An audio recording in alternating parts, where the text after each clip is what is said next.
Chapter 2. New Neighbors.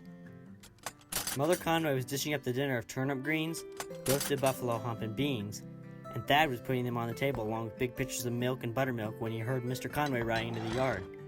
Thad said, "Somebody's with Pa, and it isn't Trav nor any of our hands."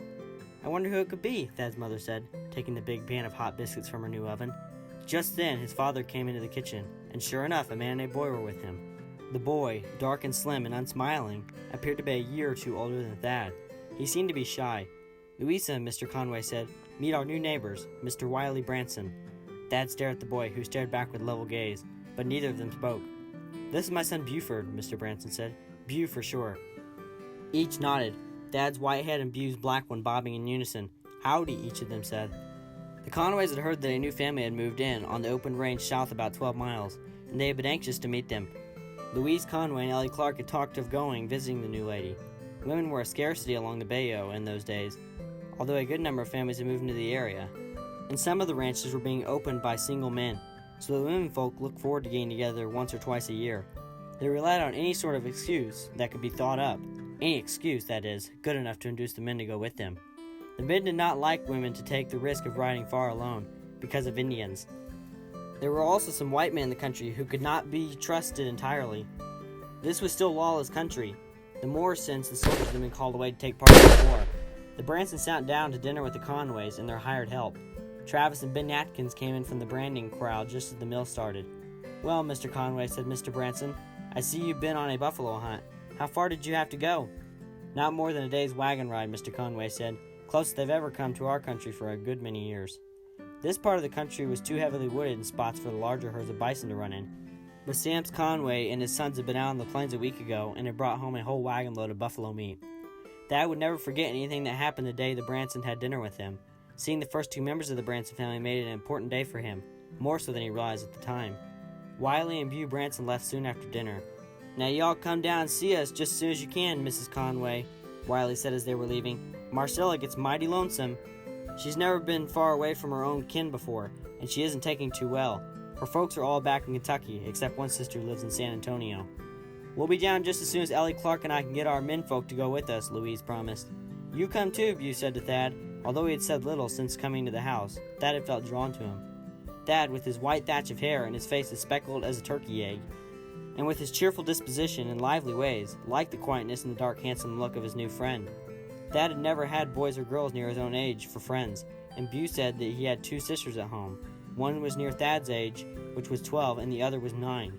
"You couldn't keep me away," he said in answer to Bew's invitation. "I'll be right proud to see your sisters." The surest way to get anywhere in those days was on horseback, unless you liked walking, which nobody did. Everybody rode a horse, even women like Louise Conway. She had been riding all her life and could sit on a horse as well as any man. Louise Conway and Ellie Clark kept urging their husbands to take a day off for a visit with the Bransons, but the men kept putting them off. Thad was as anxious as the womenfolk to make the trip. Finally, Mrs. Conway said, "Sampson, a week from today, Ellie Clark and I am going to spend the day with Mrs. Branson. If you menfolk want to come along with us, I reckon you'll be welcome. If not, then we'll get along with what protection Thad can give us." Thad was sure then that they were going, for when his mother called his father Sampson, he knew her mind was made up. Father knew it too. It was not really as bad as Mother Conway made it sound, for both she and Ellie Clark was as expert with a gun as any man or boy in the country. So it was that as one morning dawned, with the redbirds and the mockingbirds and the gentle-voiced bluebirds were trying out their first songs of the day, Mrs. Ellie Clark, whom Thad always called Miss Ellie, according to Southern custom, joined Thad and his mother at the Conway gate. Ellie was riding a tough little buckskin pony that had black stripes from mane to tail. In front of Ellie was a little boy, and another one rode behind her. Ma rode Travis's Blue Hornet, a strong, active horse that could smell an Indian as far as any dog. Thad was on Little Bit, who had also warned of Indians. When they started down the creek trail that the cattle had made, they traveled in a southward direction across rolling prairie, with blue rim rocks and ridges in the distance. The air was sweet with the heady perfume of buffalo clover, known today as blue bonnets, which for miles on end turned the earth into a reflection of the blue sky. On some slopes were acres of gold, where corsyps bloom waved on their tall stems. It was a wide and seemingly empty land. To Thad it was full of wonders and surprises. When the sun rose high, it beat on the heads of the riders, who were glad when the path dipped into the cool, tree-shaded depths of the creek. At last they sighted a cluster of wagons at a bend in the creek, and saw the scattered herds of the Branson spread. Mrs. Branson was expecting them. for Ben Atkins and Travis had been down this way a few days before and told her of Mother Conway's plans. Vishals, Thad exclaimed when he caught the odor of food cooking on the outdoor fire. A middle-aged, plump black woman tended the cooking. She was Aunt Dulcie, wife of Uncle Wash. Both of them worked for the Branson's family. Thad had seen Uncle Wash once when he was riding after cattle with the men. Breakfast was a long time ago, Thad remarked as they approached, and I'm starving. 12 miles of riding had given him an appetite. You'll have to wait at least 3 hours, Thad, his mother reminded him.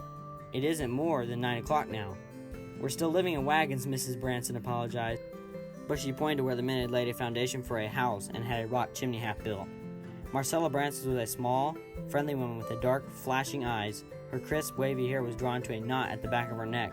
She talked softly but rapidly with a smooth, flowing accent that Thad had never heard before. Later, he learned why her speech was different from that of Ben Atkins. Although both of them were from Kentucky, Mrs. Branson had been a schoolteacher before she was married and was careful of her English. Most of the people of Central Texas in that day were not. Thad noticed that the white collar of her blue dress was fastened with a cameo pin. The letter M was worked into the rock gold of its lower edge. Besides Bew, there was another boy, 3-year-old Stevie, with golden hair and his mother's bright brown eyes. He seemed to be a pet of the whole family, especially of his older sisters and of Aunt Dulcie. To Thad, the most attractive members of the family were Melissa and Cecilia. Lizzie and Silly, they were called. 2 prettier little girls Thad had never seen before, and he thought he never would see any so pretty again. His experience with girls was admittedly scant, for besides the Morton girls, several years older than he, who lived 15 miles northwest on Lonesome Creek, and some cousins he had met on a trip to Fort Worth, he had never known any girls. Thad was only a rough frontier ranch boy, but he loved anything pretty.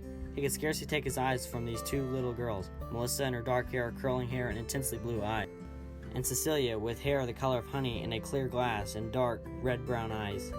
They were dressed alike except that Cecilia wore a pink and white striped dress while Lizzie was blue and white. "Come on down to the creek and I'll show you something," Bew invited. But before they started, Melissa brought some cookies for them. Aunt Dulcie said these will stay our stomach until dinner time, she said.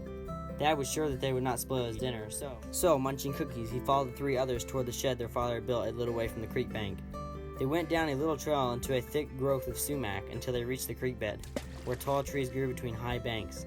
There was a dark pool of water where the spring floods had washed a hole at a bend in the creek. A giant cottonwood tree leaned over the pool, keeping it in deep shade. On the opposite bank, old trees leaned across and mingled their branches with those that reached out to meet them. It was a dark and mysterious place. Thad thought it would be a wonderful spot for a boy to have a secret hideaway, and that is just what Bew Branson and his sisters had made there. When Thad was led through the thick underbrush, he saw a faint trail on the bank above the pool. Bew lifted a screen of wild plum and sumac bushes and revealed the mouth of a cave. They went inside. Bew dropped the screen branches, and it was almost as dark as a cellar. No one would have expected the existence of such a cave, so perfectly was it hidden from the public view.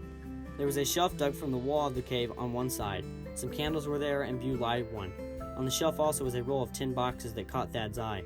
"What are those?" he asked. "That's our kitchen safe," Melissa explained. "Bew lets us play here too, and this is our fort. When we play Indians, we come in here to hide from them." "What have you got in the safe?" Thad asked. Melissa opened the boxes one by one. In the first was some jerky, or dried beef. It would keep for a long time if it did not get damp. In another there were some dried biscuits and cornbread. In one there was a handful of dried peaches and some dried apples. In the last there were several cookies. Melissa was still carrying 2 of the cookies she had brought from the wagons, and Celie had 1. Those they put into the cookie box and took some of the older ones, which were no longer very soft. "I put these in here last week. We'll eat them now and save our new cookies for the next time we come," Melissa explained. Thad laughed. "I never saw such little squirrels for hoarding victuals," he said.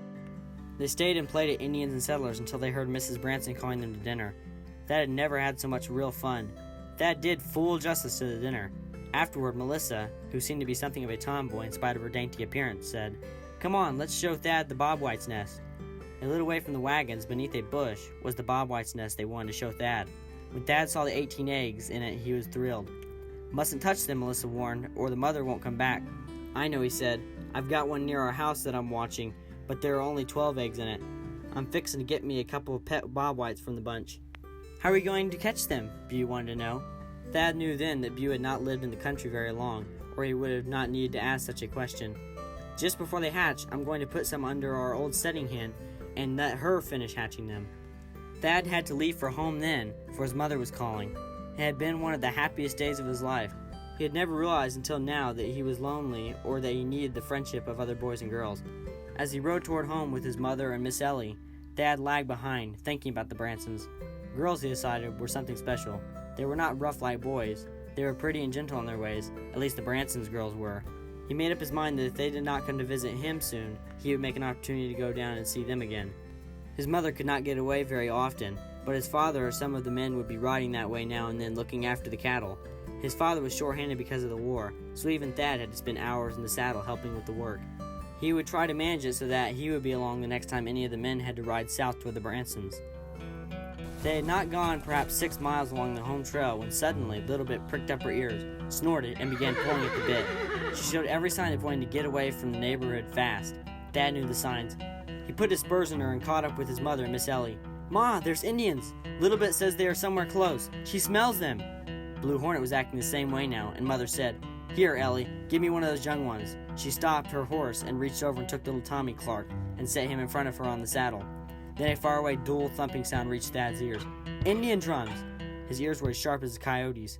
The women had not heard the sound. "Ma, don't you hear those drums?" "I do," Miss Ellie cried. "Indian drums." Mother Conway listened for a second. Then she heard it, the rhythmic thumping of distant drums. "Let's head for home fast," she cried. No one needed urging. Even the horses ran as fast as they could pump their legs. The drums could mean only one thing. There was an Indian camp not far away, and the horses sensed the danger. Any frontier horse that had ever spent time in the hands of the Comanches knew their cruelty and dreaded it. An arrow zigged past Little Bit's head, letting them know they were being pursued. Dropping behind the women, Thad watched the trees along the creek and cocked his gun. A Colt's .45 his father always made him carry. Little Bit fought her bit to keep up with the others, but Thad held her back. A movement, no more than the flutter of a bird, it seemed, caught his eye. It was among the bushes at the edge of the timber. Thad shot toward it, then gave Little Bit her head. There was no more arrows. After a little, they eased up, on their pace. Ellie Clark's little one had not let out a murmur. They were frontier babies. 3 miles from home, they met Father Conway and Ben Atkins coming to meet them.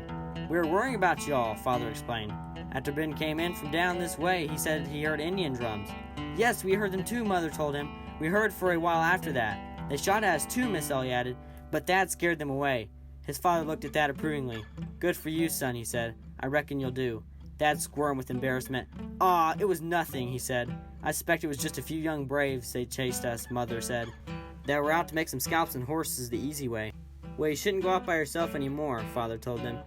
"Next time there may be more than a few young braves, and they'd get you. It isn't safe." Miss Clark laughed quietly. "Living in this part of Texas isn't safe anywhere you look at it, Mr. Conway," she said. "But we won't be taking any more chances than we have to." Father shook his head as he unsaddled in the lot. "I'm powerfully afraid that we're in for a lot of Comanche raiding this summer," he said. "It's mighty early for them to be sneaking around so close to the settlements. Continue listening."